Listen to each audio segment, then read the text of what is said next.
ಹುಡ್ತಾನೆ ರೈತ, ಪ್ರಗತಿಪರ ರೈತ. ನಾನು ಬೆಳೆದಿರೋಷ್ಟು ಬೆಳೆ ಯಾರು ಬೆಳೆಯೋಕ್ಕೆ ಸಾಧ್ಯ ಇಲ್ಲ. ನಾನು ಕೆಲಸ ಮಾಡಿರೋಷ್ಟು ಯಾರು ಮಾಡೋಕ್ಕಾಗಲ್ಲ. ಉಳೋದಾಗಲಿ, ಮಟ್ಟಿ ಹೊಡೆಯೋದಾಗಲಿ, ಒತ್ತಿರೋದಾಗಲಿ, ಮಾರಾಟ ಮಾಡೋದಾಗಲಿ ಬೆಳೆದಿರೋದನ್ನು. ಈ ಇದ್ರಲ್ಲಿ ಬೆಳೆದು ಬಂದಿರೋನು ಭಾರಿ ಕಷ್ಟಪಟ್ಟು ಬಂದಿರೋನು ನಾವು. ದೊಡ್ಡ ಶ್ರೀಮಂತ ಅಲ್ಲ, ದೊಡ್ಡ ಜಮೀನ್ದಾರ ಮಗನೂ ಅಲ್ಲ.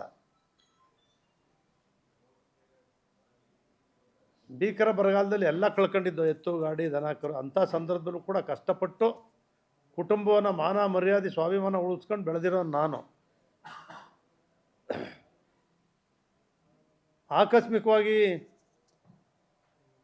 ಇಂದಿರಾ ಗಾಂಧಿ ಅವ್ರ ಬ್ಯಾಂಕ್ ರಾಷ್ಟ್ರೀಕರಣ ಆದಾಗ ಅಲ್ಲಿ ಸೆಕ್ರೆಟ್ರಿ 100 ರೂಪಾಯಿ ಸ್ಯಾಲ್ರಿಯಲ್ಲಿ ವ್ಯವಸಾಯದ ಜೊತೆಗೆ ಅದನ್ನು ಕೂಡ ಸೈಡಲ್ಲಿ ನೋಡ್ಕೊಂಡು ಹೋಗೋದು ಅಂತೇಳಿ ಮಾಡಿದ್ದು ಪ್ರಾರಂಭ. ನಾನು ಆ ಮೂಲಕ ಕೆಲಸ ಮಾಡೋದ್ರ ಮೂಲಕ ಜನಪ್ರಿಯತೆ ಗಳಿಸೋದ್ರಿಂದ ಎಲ್ ತಿಮ್ಮೇಗೌಡ ಸಂಸ್ಥಾ ಕಾಂಗ್ರೆಸ್ಸಿಂದ ಪಾರ್ಲಿಮೆಂಟಿಂದಾಗ ಬಂದು ನನ್ನ ಹಿಡಿತಾರೆ, ನೀವು ಬರಬೇಕು, ನಿಮ್ಮ ಊರಲ್ಲಿ ಸಭೆ ಮಾಡಬೇಕು ಅಂತ. ಮೊದಲನೇ ಸಭೆ ಅವ್ರ ಪರವಾಗಿ ಮಾಡ್ತೀನಿ ನಾನು. ಅವ್ರು ಸೋತು ಕೂಡಲೇ ತುಳಸಿದಾಸಪ್ಪನವ್ರು ಕೆ.ಪುಟ್ಟ ಸ್ವಾಮಿಯವರು ನಮ್ಮ ಮನೆಗೆ ಬಂದು ನಮ್ಮ ಜೊತೆ ಇರಬೇಕು ಅಂತಾರೆ.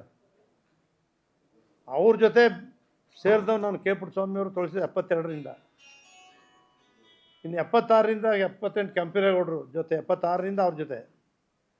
80ರಲ್ಲಿ ರಾಜಶೇಖರ ಮೂರ್ತಿಯವರು ಪಾರ್ಲಿಮೆಂಟ್ ಚುನಾವಣೆ. 83 ನಿಮಗೆ ಗೊತ್ತು ಸಿದ್ದರಾಮಯ್ಯನವ್ರ ಚುನಾವಣೆ. 20,000 ರೂಪಾಯಿ ನಾನು ಖರ್ಚು ಮಾಡಿದ್ದೀನಿ ಅವತ್ತಿಗೆ. ಸಿದ್ದರಾಮಯ್ಯ ಚುನಾವಣೆಗೆ ರಾಜೇಗೌಡ ಅಂತ ನನ್ನ ಫ್ರೆಂಡ್ ಒಬ್ಬ ಮೈದನಹಳ್ಳಿ, ಅವನು 5,000. ನಾವು 25,000 ರೂಪಾಯಿನ ಟ್ಯಾಕ್ಸಿಗೆ ಪ್ರತಿಯೊಂದು ಖರ್ಚಿಗೆ 25,000 ನಾವು ಖರ್ಚು ಮಾಡಿದ್ದೀವಿ ಅವತ್ತು. ಸಿದ್ದರಾಮಯ್ಯವ್ರು ಕೇಳಿಲ್ಲ. ಆವತ್ತಿಂದ 2004 ಚುನಾವಣೆವರೆಗೂ ಕೂಡ ಸಿದ್ದರಾಮಯ್ಯವ್ರು ನಾವು ಜೊತೆಲೇ ಇದ್ದೀವಿ. ಅವ್ರು ಯಾವತ್ತಾರು ಹೇಳಿ ಜಿ ಟಿ ದೇವೇಗೌಡರು ದುಡ್ಡು ಕೊಟ್ಟೆ ಚುನಾವಣೆಗೆ ಅಂತ ಪರಿಪಾಠ ಬೆಳೆಸ್ಕೊಳ್ಳಿಲ್ಲ. ಅದಾದಮೇಲೆ ದೇವೇಗೌಡರು ಎಷ್ಟು ಮಟ್ಟಿಗೆ ಅವ್ರ ಜೊತೆ ಬೆಳೆದೆ. ಎಚ್ ಡಿ ಕುಮಾರಸ್ವಾಮಿಯವರು, ಇಷ್ಟು ನಾಯಕರುಗಳು, ಯಡಿಯೂರಪ್ಪನವರು ಭಾಳ ಜನ ದೂಷಣೆ ಮಾಡಿದ್ರು BJP ನಾನು ಹೋದಂಥ ಸಂದರ್ಭದಲ್ಲಿ. ದುಡ್ಡು ತಗೊಂಡೋದ ಅಂತ. ಜನಾರ್ದನ್ ರೆಡ್ಡಿ ಶ್ರೀರಾಮತ್ ಕಾಫಿನೂ ಕುಡಿದಿಲ್ಲ ನಾನು, ದುಡ್ಡು ಪಡೆದಿಲ್ಲ.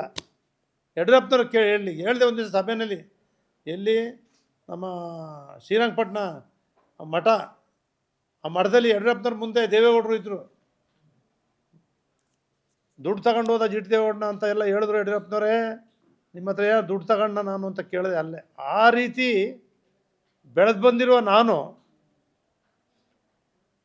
ಎಷ್ಟು ಕಷ್ಟಪಟ್ಟು ಸ್ವಾಭಿಮಾನದಿಂದ ಪ್ರಾಮಾಣಿಕವಾಗಿ ಇಡೀ ರಾಜ್ಯದಲ್ಲಿ